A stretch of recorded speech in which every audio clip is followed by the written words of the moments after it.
So we'll post this recording on the website.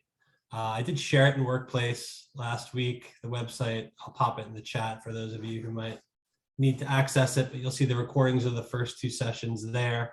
They're also all on our YouTube page that the CPD maintains, and I have a faculty development channel, which is where I'll put this before we put it up on the website.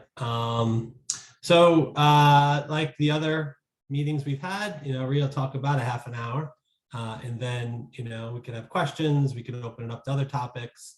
If there's anything else on your mind, just feel free to put that in the chat. I'm going to now turn it over to Rhea. All right.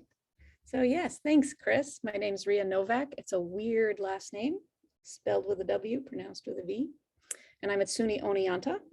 And I am also happy to share this PowerPoint other than the recording if folks just want the words, because I've got lists of things and useful things to use, or at least I hope they're useful.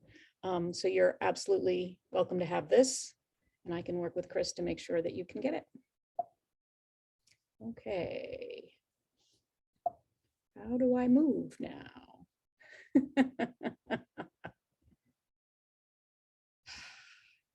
There we go. All right, so first some context. I am, first of all, an artist. I'm faculty, I'm a professor of art. And when I began at SUNY Oneonta in 2007, there was no orientation, there was no nothing. And then I started as the faculty center director in June of 2020. Remember that summer? I often feel like a deer in the headlights when I begin things. And so I'm very aware of that with new faculty. So the first thing that I wanted us all to consider when you're creating, and what I'm doing is an extended new faculty orientation for new full-time faculty, is your purpose. What's your why? And for me, I'm very aware that it takes a long time for the culture to change. It takes, they say, the cycle of somebody going through tenure. So it takes at least 7 years. And I really wanted to build a closer knit community. And so I really wanted each sort of class of incoming new faculty to know each other better. And I wanted them to know and have this support in all of their areas of responsibility: teaching, scholarship, service. I really wanted them to feel like they had a place where they could go ask questions with no judgment. And if I didn't know the answer, I could find somebody who did. And so there are some questions to start with. First, which faculty are you orienting? And I'll talk a little bit about that later, but I was working with new full-time faculty. And so what do they need to know right away to get up and running? Like, where do you park and how do you get your computer and the key to your office and all the HR things like that? That's stuff you have to know right up front. What do they need to know to get their teaching organized? Where's the college calendar? How to use the learning management system? Something I call the welcoming syllabus that people are probably familiar with, that's close to my heart. What do they need to know about their career arc on our campus? Because as we know, there are full-time faculty who are coming into a lot of colleges who've been teaching for a decade. They've simply switched institutions, but each institution is different. So what do they need to know here? And then who should they know or know about on our campus? Where are their supports? Where do they go for what kinds of questions? So our new faculty orientation, we do it in 2 parts. We do 2 full days in August the week before classes start. And then I have scheduled meetings both spring and fall semester of their first year. None of this is mandatory. It's all just encouraged. The full 2 days in August were in person. And then I surveyed them and they all much preferred this year to have their spring and fall meetings on Teams. So we meet virtually. And the reason for those extended meetings through the semester is because honestly, who remembers anything in an orientation right before you start a new job? Like, you might remember the room you were in and somebody's name, but you're just like, you're on overload. So this is what our August new faculty orientation currently includes. And it's, it's a creative process. The first group, provost, affirmative action, student learning, accessibility, human resources. Those are the sort of the major offices they get introduced to. And those folks have small presentations. Our Teaching, Learning, and Technology Center does a 2-hour hands-on session for our learning management system where they can get into, we're currently in Blackboard, and really work with them, and they're all on duty. And so the 4 of them are there working with folks, helping them get oriented. We do a campus tour and a library tour, and we do an office fair where they have things they can, folks they can meet, things they can pick up, just to begin to understand how our college is organized and to start connecting some Office of Sustainability with a name and a face. We do some icebreakers that I'm starting this year. I'm kind of excited about. We definitely feed them. 1 breakfast, 2 lunches, and then on that middle evening, for the folks who'd like to, we go down to a local bar. And then there are 2 presentations that I've organized that I feel particularly strongly about. One is a panel discussion of who are our students. And you can see the list of offices that I invite: admissions, student success, opportunity programs, counseling center, advisements center, career and academic planning, because every institution has its own sort of flavor of students and its own variety of students. And I want new faculty to be aware of who our students are. And then I also do a presentation on the first day of class on a welcoming syllabus, which is, like I said earlier, something very close to my heart. And I'm happy to share those resources. They're also all over the internet at this point, but trying to make sure that we are setting the stage on the first day of class so that students feel welcome and comfortable in our classes so they can do the work of learning, and helping faculty feel the confidence to make that welcome. So this is the list of offices that I bring to our office fair during new faculty orientation. And we literally have them set up in a large room with tables and information and folks at each table, and they just wander around and chat. So we'll do some presentations on that first day, then we'll take a break and do this, and then have lunch, and then do some more presentations, trying to make these 2 kind of long days, not just all sitting and listening. And I believe that each campus's list of important offices would vary slightly. So you'd want to kind of think that through. And these are the list of things that I've been doing during the semesters. The faculty activity reporting process, I start at the beginning because I have a very strong memory of the end of my first academic year, somebody sending me something and saying, you have to fill this out for what you did this year. And I'm like, what? Like, having not heard about it from the beginning really frustrated me, because then I had to go back and gather the information. So right at the beginning of the fall semester, I talked to them about how to keep track of all of your activities so that when you're asked to do this in May, it's easy peasy, you've got all the information in one place. An introduction to the renewal, tenure, and promotion process is a really important one. The What I Wish I Knew panel by last year's faculty is one of the ones that's always well attended, and is a great way also for new and newer faculty to get to know each other a little bit. So that's really popular. And the faculty from last year, the year before, always come up with something fun that I wasn't expecting. One person this year was, don't not buy snow tires. You need snow tires. And I was like, okay, this is good news. Academic career planning is something that a presentation on this that I put together this year to really help new faculty think through connecting their scholarship with their teaching, with grant applications. We have a lot of grants available on our campus to integrate students into scholarship, and how to plan that, how to think it through in relation to your term contract renewals, sort of think of your career, the whole thing, not just getting through the semester, but planning in the bigger picture is something we're really trying to support folks with. Backwards course design with our Teaching, Learning, Technology Center, supporting them in that. Internal grants funding, introduction to advising, and our degree works. We just went to 4-digit course numbers, and so we're all reworking this. Our continuous improvement program or assessment, service learning and sustainability, scholarly communications. These are the kinds of things that we always include, and it also, like I said, it gives the new faculty a chance to meet the people connected with this, so when they have a question, they know who to ask.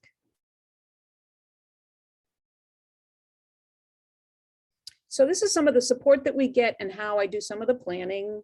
Our venue supplies on campus. I do have a budget for meals and snacks. I have a book budget for the PLC that I do every spring with new faculty, and it's always based in teaching. And I find that people across the campus are always happy to come, but I want to get it on their calendars as soon as I can.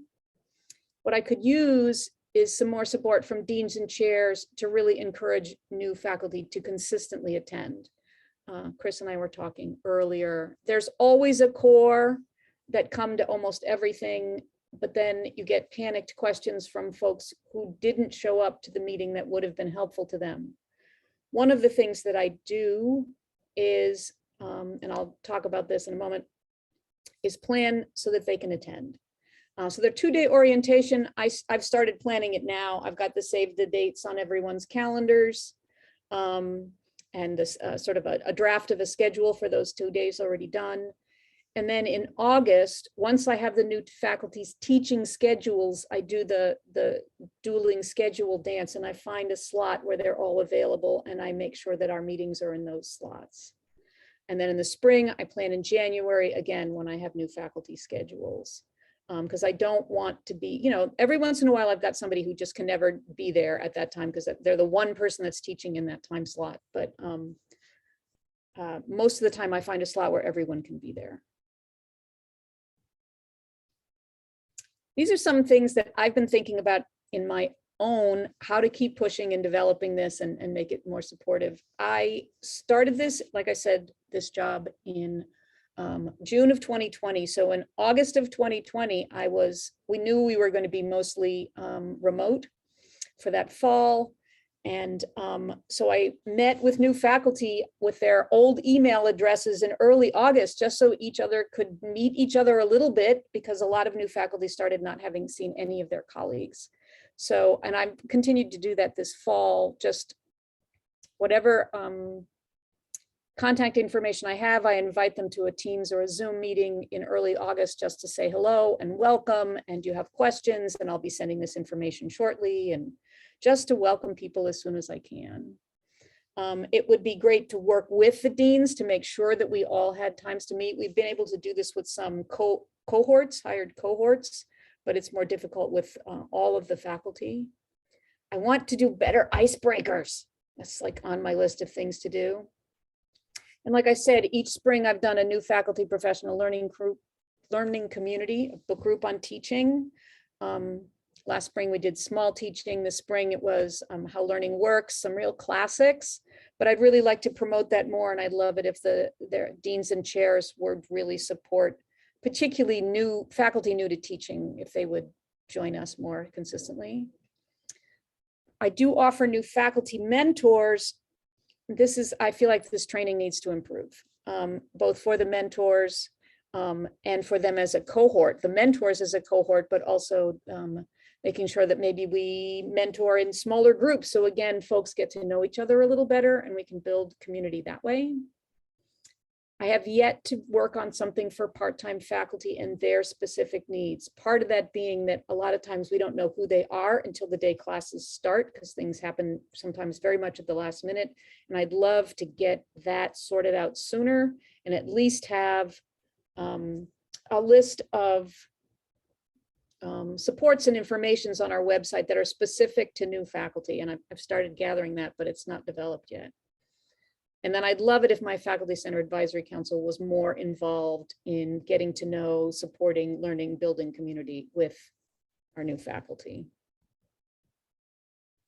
So a little bit of brainstorming. I thought we could take a minute. I've got the sort of major questions. If you've already done this, then this is old hat to you. But if you're thinking about an extended orientation for new faculty, these questions could be useful, or we can just open this up to questions now.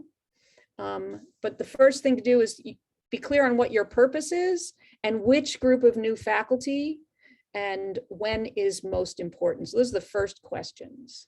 All right, Jessamine, what you got? I actually have a question even before those questions. Okay.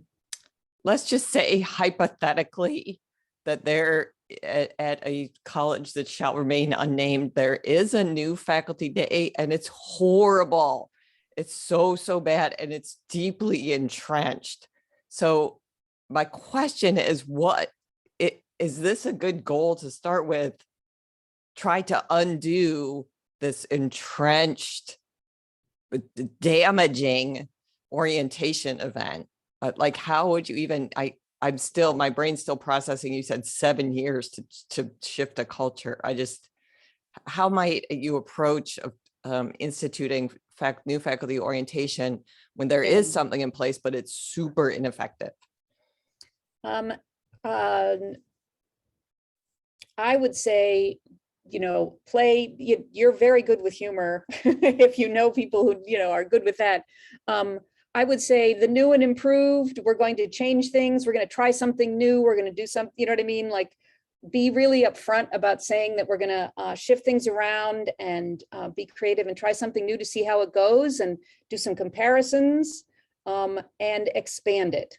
So there are going to be people who say, no, I have to do this. It's like, well, fine, you're welcome to do that, but you're going to interleave those things with other things to kind of mediate what might be confusing or damaging or not encouraging with things that are. That would be my approach. Yeah, that's very helpful. Expanding is going to be the inroad for me. Thank you. That's really operative helpful. Word. Cool. Yeah. Other questions, thoughts, ideas? That building community thing is really, really important. We've had enormous changes on our campus of upper administration, and it's left a lot of people sort of disconnected and scrambling and unsure, and jobs are changing and titles are changing. And so I'm really conscious of making sure that the people who are coming in feel connected. And we have some rocking good new faculty. Like, I just don't want them to leave. They are so on the ball in their teaching, their scholarship, their energy. They're so wonderful. I want to make sure that they feel at home and welcome here, so they stick around. And if I can keep doing that, I think in a few more years, we're really going to have much more of a sense of community. So that's really been my kind of guiding purpose in this. See, Brandon was asking about the typical size of your new faculty cohorts. We've been between 20 and 25 the last 2 years. And full disclosure, like I said, I started this in June of 2020. I've only done this for 2 years, and I'm now planning number 3. And then it will be a new, at least that's our process. It'll be a new faculty member doing it the following year. So unless the process changes, because everything else does. So that's what we've had. We had 25 and then 23, and I think we're having at least 20 this coming fall as it stands now. So Rhea, you just mentioned that the way Oneonta handles your director position of your TLC is it's 3 appointments for faculty, you get release time, right? Okay, so the Faculty Center, which is what I'm directing, is different from, but very connected to, our Teaching and Learning Technology Center. Right. We're like 2 parts of a similar thing, but we have different responsibilities, even though we overlap. So we have a director of the TLTC, and I'm the Faculty Center director. I'm only the second one. We had somebody for 3 years, and then we did our official rotation to a new person. And so we're just trying this out. We'll see if that really makes sense. It's difficult for a small department to lose a senior faculty member for 3 years. So that's not really sustainable. I teach 2 stacked classes a year, and I'm still responsible to my department. And this is a full-time job, and it's a little overmuch for me. So how we go forward from here is actually going to be up for discussion in our Senate this spring. Yeah, I mean, I asked that question because I know a program like New Faculty Orientation, I was sharing with you before everyone got on how I found it such a challenge at Brockport because, but at least like year to year, I kind of could learn from things that didn't go so well the year before and had that firsthand experience with it. And so, after 8, 9 years, I felt like I had it in a pretty good place. Um, so I wonder, like, how much were you handed off? And not, I don't want you to, I'm not asking you no, that's to fine. say, oh, it was horrible and I can't believe I got this terrible program, but you know what I mean? Like, there's just that kind of loss, I guess, that goes from when you transition from one person to the Yes, succession planning is I do have one staff member that I work with now. She started in August, speaking of changes, who's a real crackerjack office manager. So that will help. But how we interleave with the TLTC can shift and change. But I am also going to be proposing an overlap semester.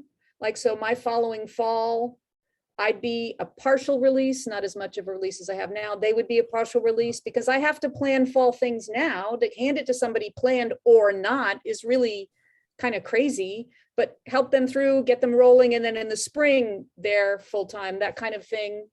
And then they do it for, 2.5 and then overlap with somebody sort of stepping down. And that's my current suggestion, but we have to, because this was created through faculty governance, and why I'm starting the discussion now with the TLTC and faculty governance is so that we have a year to work this out so that when the transition happens, we're all kind of prepared and things are organized. Because it was really bumpy. And I'm trying to document more and leave more information if it goes the way it did before, so that whoever's stepping in has way more, these are the procedures, this is when you plan it, way more information. Jasmine, go for it. I'm sorry if you said and I missed it. What was your thinking, or would you, let me put it this way, would you ever expand this to include faculty who are not full-time? Yes, I would love to. I would absolutely love to.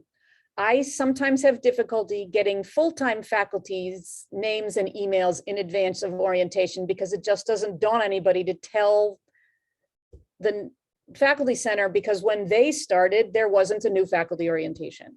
So this is part of the culture change of saying, yes, we're here. Yes, we're doing this. Please communicate with me. And what I think I'm going to have to do is communicate with all of the administrative assistants, who are the ones, let's face it, in the departments who actually know what's going on.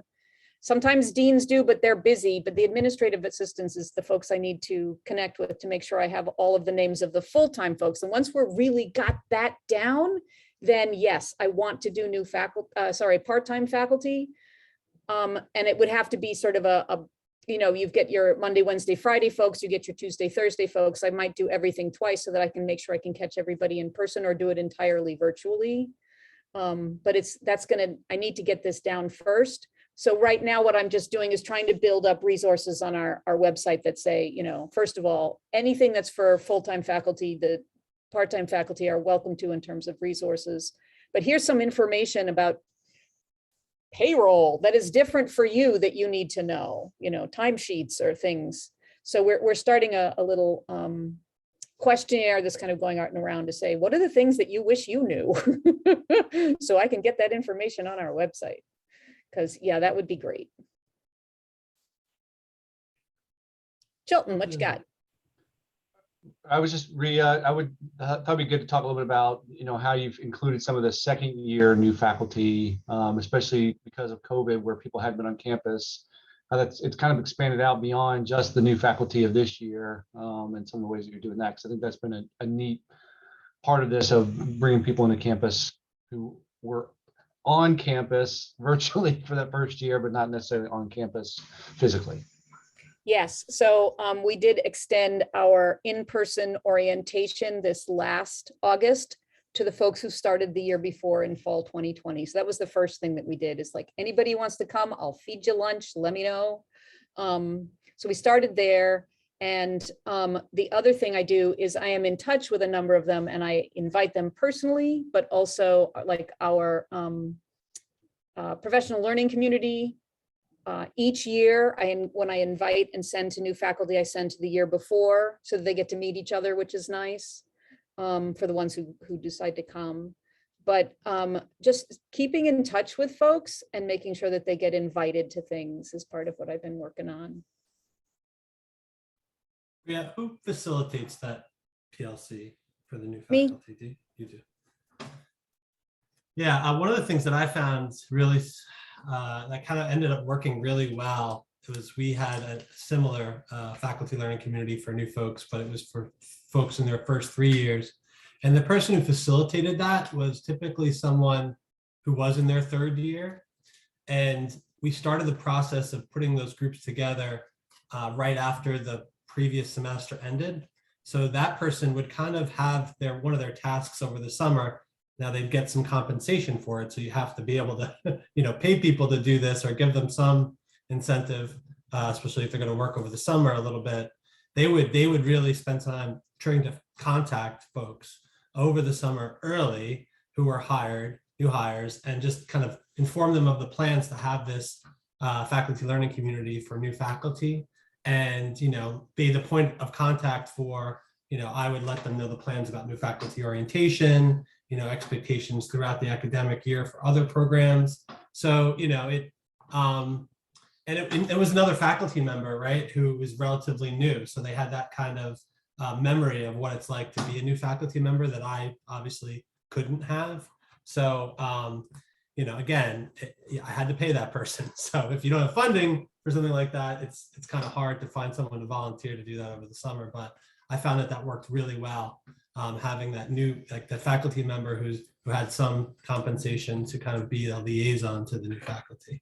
That's a really nice idea and something to consider, as we rethink who's doing what in the faculty center, to have like a new faculty sort of liaison specialist. And I don't know about compensation, but it certainly goes on your activities report and is considered service, which is where we function. We generally can't pay faculty to do anything here.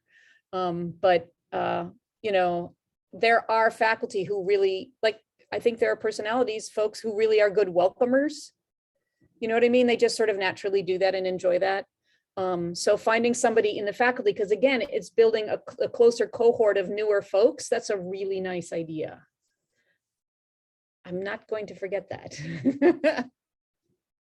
There's another question from Jennifer. Can you share a bit about your faculty center advisory council? Who sits on the council, et cetera? Okay, this is the first group for the first faculty center director were entirely appointed by deans.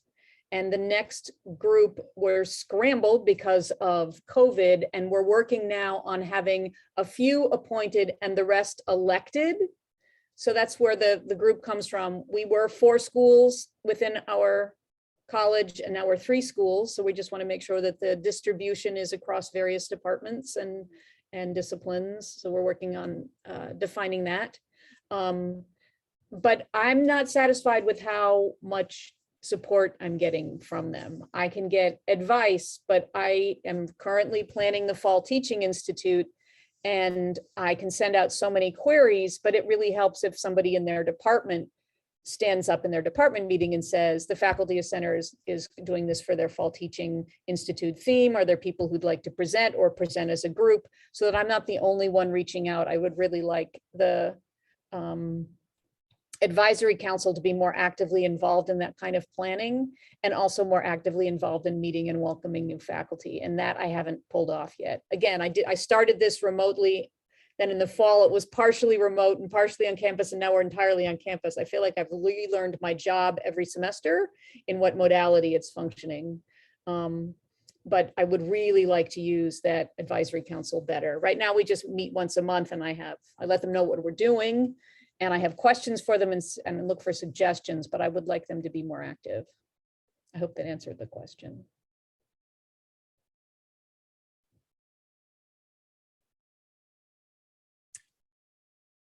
Are other folks doing new faculty orientations? And if so, I'm curious what kinds of things are working for them or not.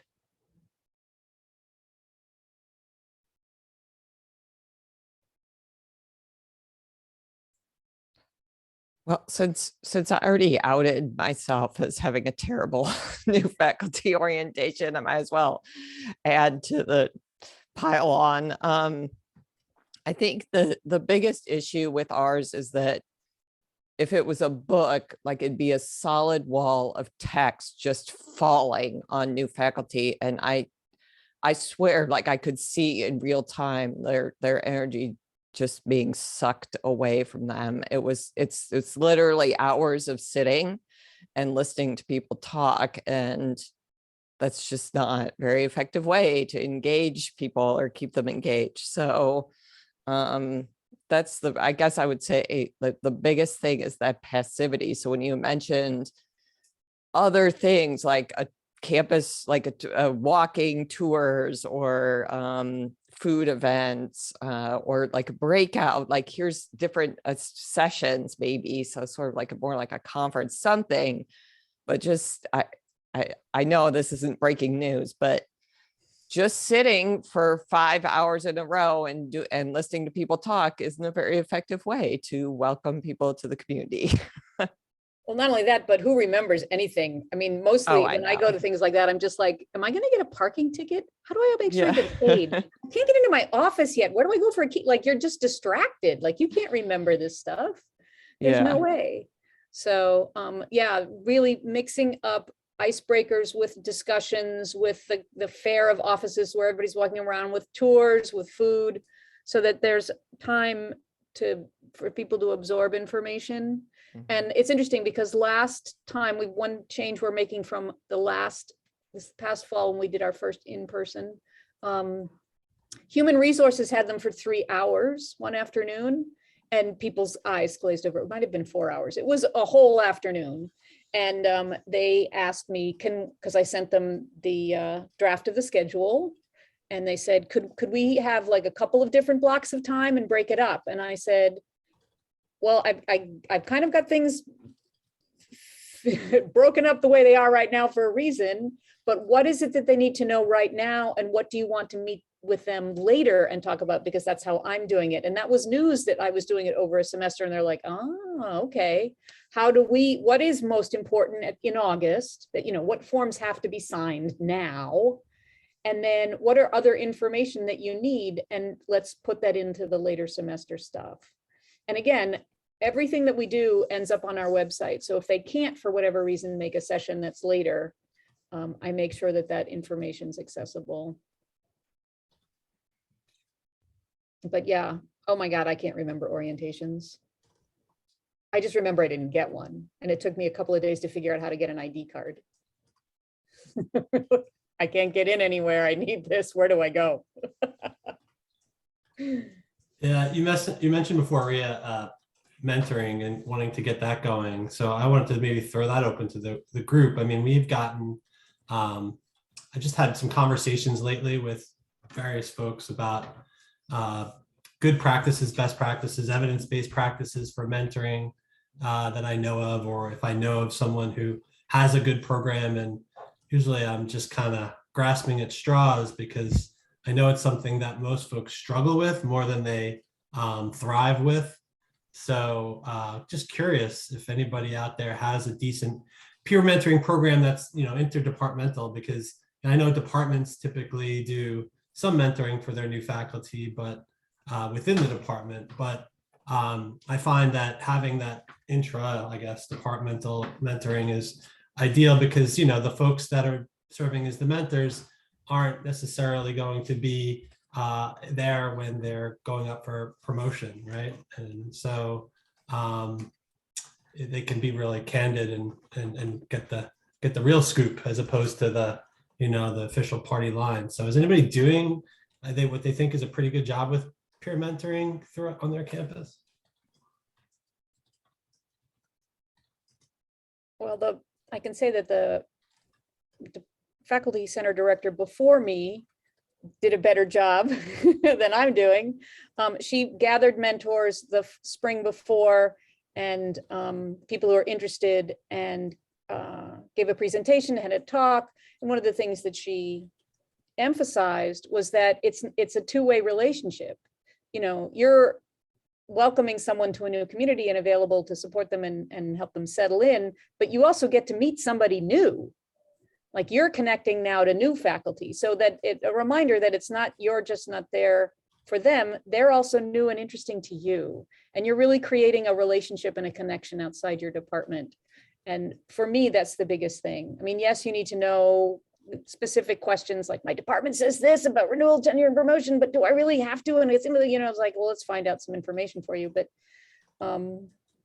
having somebody to just chat with that's outside your department is really important. Like, I think that's for me, the biggest thing of mentoring, because I was able to be a mentor for a few years for a couple of different people. And those are people I know, I still know them. After chatting with somebody for a year, you don't ever not know them anymore.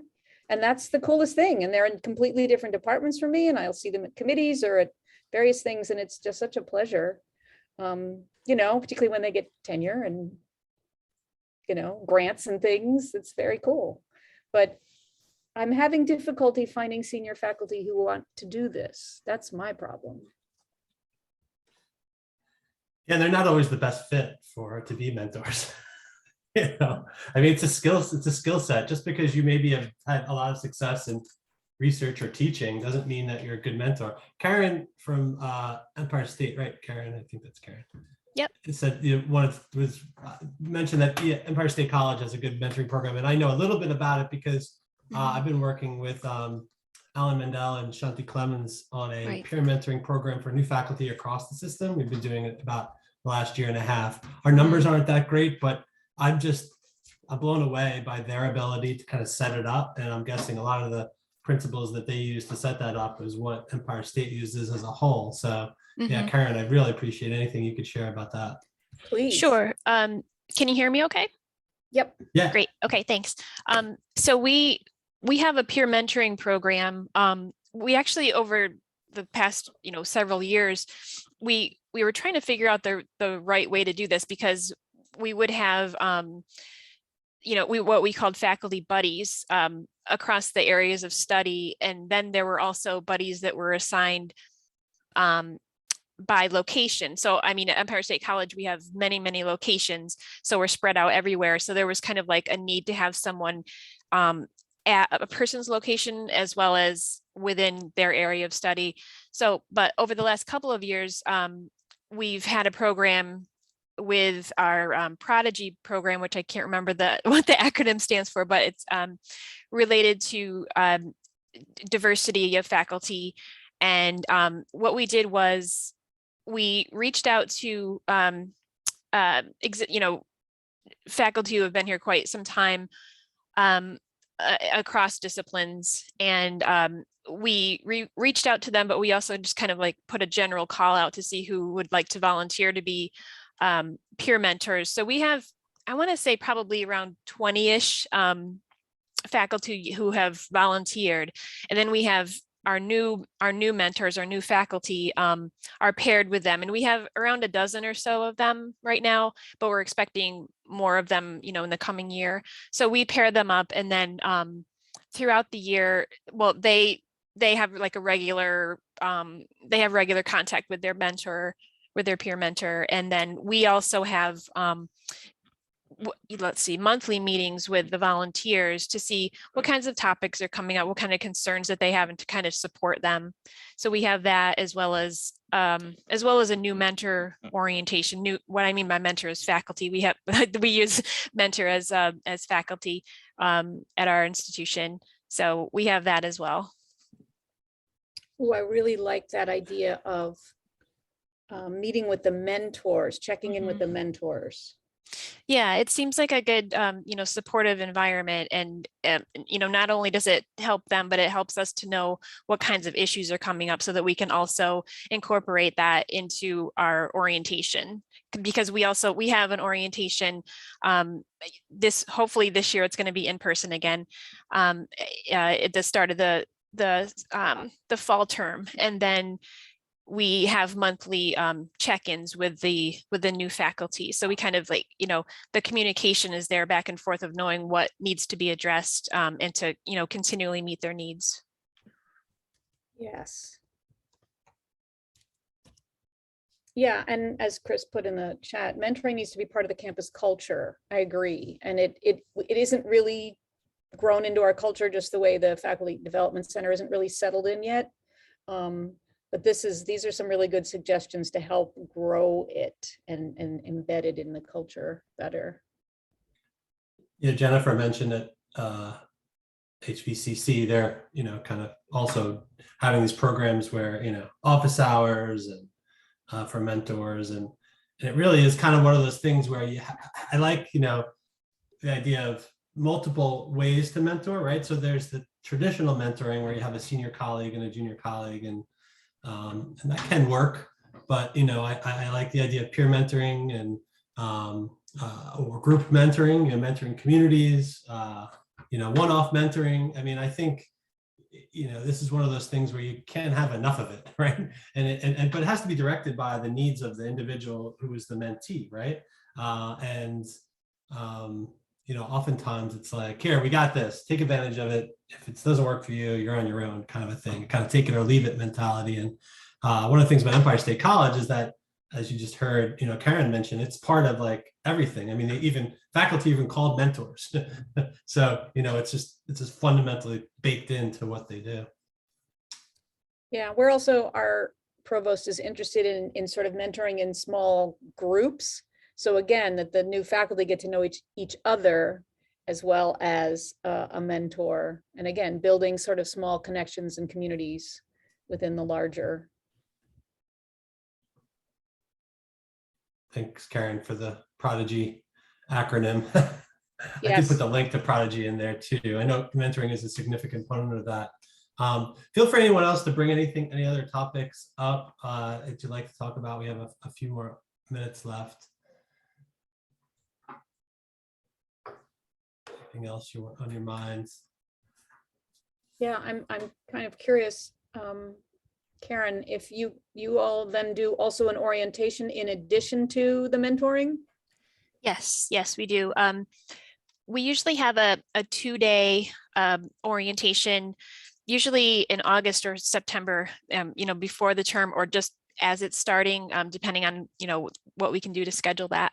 But we have, we go over a lot of different topics, and I was really interested in your presentation because we're always wondering, like, what should we include and what should we not? What are other offices already offering? What, so that we don't overlap and things like that. But we always have things where we're talking about kind of the mission of the college and some of the other things that we do, like educational planning, degree planning, prior learning assessment, like all kind of introducing a lot of different topics. But I think too, like there's always that idea of, not wanting to overwhelm because again, it's a lot of information and we are a bit different from some other institutions. So for some people, it's very new, a different approach for them. So we try to go over a lot of different things, but space it out between, like, other offices visiting and saying what they do and how they can support students and how they can support them. And so we have like a 2-day orientation, and then throughout the year we have monthly check-ins with them. Cool. Thank you. You're welcome. One of the things we've learned in these SUNY-wide program that I mentioned earlier is that a couple things. Number one, those meetings, which are these confidential open mic check-in meetings, which Karen will recognize the language because it completely comes from Empire State's model. They're, again, confidential, not recorded. What is said there stays there.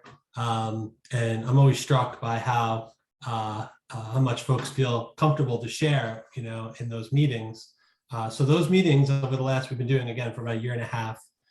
They've bounced around in terms of numbers. We've had sometimes as few as like 2 or 3 people show up, but sometimes we've had maybe closer to 20. Is that it's been disproportionately attended by faculty of color. They have really sought out that opportunity to talk with colleagues across the system because they feel a little bit isolated on their campus and never quite sure about who to turn to ask such certain questions.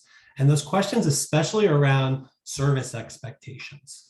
which I find really interesting, right, is that they're just not quite sure what should I be doing? I mean, how much service should I be doing? When is it okay to say no? There are even some faculty who sort of are not sure where to put their service energies, rather than just kind of respond to what you're asked to do, but maybe actively search out opportunities to do service, since it's important, but it's usually kind of neglected in terms of what you hear about when you first come. Everyone knows you have to be a good teacher and you have to do research if you're at a 4-year campus, but service kind of, is just sort of assumed that you know how to do that. And so that's come up a lot at those meetings. Right. And you and I were talking about this earlier about when we're teaching, we have to be really clear with students what expectations are, what are the parameters, what are we aiming for, what's the purpose? And yet we don't do that we don't communicate that well with faculty, because there is an enormous amount of flexibility and freedom, and yet they are still being reviewed every 2 years, and it isn't clear how much is enough of what, like we're really, as I think, as a culture, a higher ed culture, we're just not very good at being clear. And I think that's because it wasn't diverse before, and it is now. It used to be an all boys network, and it was completely clear. And I know that there are women on our campus who were given runarounds that male faculty were not, because they were women.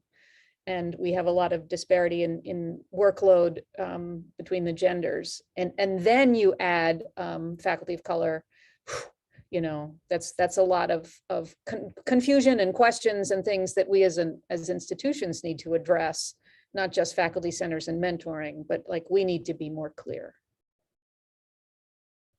Just gonna say, I had a little aha moment while you're talking, Rhea, because it is, I think, the reason why community building should be, I think, the #1 objective and goal of anybody that does faculty professional development on a campus, beyond even competency building. Because I think, back in the day when faculty were more homogenous of a population, that kind of community building happened almost naturally, organically, because they were all the same. They all came from the same colleges, the same paths, the same roots. And, they all kind of just naturally kind of came together. And now, folks are following many different paths to higher ed. And I think, and the culture is more sort of individualistic in terms of, your own kind of, your own free agent, your own kind of responsible for your own path, and folks leave institutions more frequently than they did in the past. And so it's a struggle, though, to create that community, right? Because there are a lot of countervailing pressures against it. But, I think that's, to me, still I think should be the #1 priority. And then everything should flow from that if you're able to do that well. Absolutely. I absolutely agree. First, you just need to feel comfortable where you are and what you're doing, and understand the expectations. I know also that expectations have evolved. I did have an informal mentor in my department said to me when I turned in my first term contract renewal packet, he says, "Rhea, that's bigger than my tenure packet was. You are expected to do more in your first term contract renewal than I was to get tenure here." So, and that creep and change has not been acknowledged or clarified. And, I think it's starting to be clarified, but it's never been acknowledged, because faculty who were tenured, 15 years ago or 20 years ago are like, "What's your problem?" And new folks are saying, they are not feeling comfortable saying, "Well, now you're expecting these," because they don't know what the expectations were previously. So I think there's been changes, but they're not being acknowledged, in addition to the communities being much more diverse, which is wickedly cool and interesting, but it takes more time to get to know folks and welcome them in and be aware of their different, like you said, paths as they come in. Cool. Other questions, comments?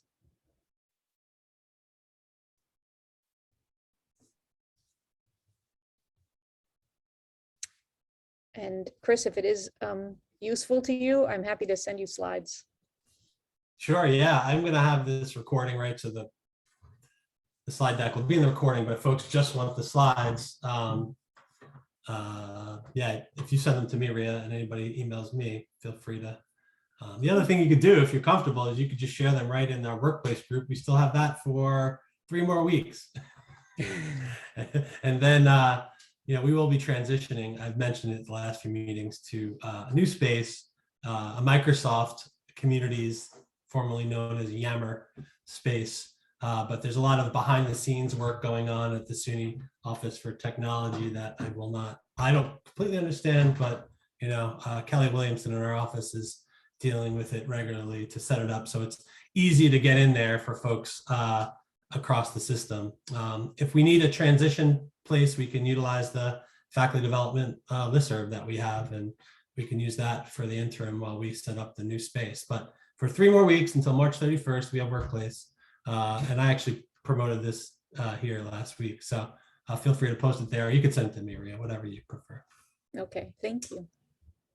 Well, thank you. That was really fantastic. And like I said, I'll put this recording up on the website soon. And in 2 weeks, John and Jessamine will be presenting, right? In 2 weeks, is it you guys are up on the docket, right? I think so. Let me see. Nope. 3. You guys are in 4 weeks. Sorry. Sorry if I put a panic in you. And in 2 weeks, Gina Merlis from Monroe Community College, and actually we're alternating Tuesdays and Wednesdays. So it'll be Wednesday, March 23rd. Gina will it'll be a little bit different. Gina is going to lead whoever comes through a reflective process to reflect on your own work as a developer, as someone who works with faculty, to kind of show you firsthand a framework or process they use with faculty in reflective practice groups at MCC. In fact, they do training for facilitators of reflective practice groups at MCC as well. So if you'd like to sort of have the space to think about your own work and what you might focus on to improve or emphasize, that'll be in 2 weeks. Cool. Thanks again, Rhea, and everyone else. Have a great rest of your week, and we'll hopefully see you in 2 weeks. All right. Thank you. Thank you. Thank you.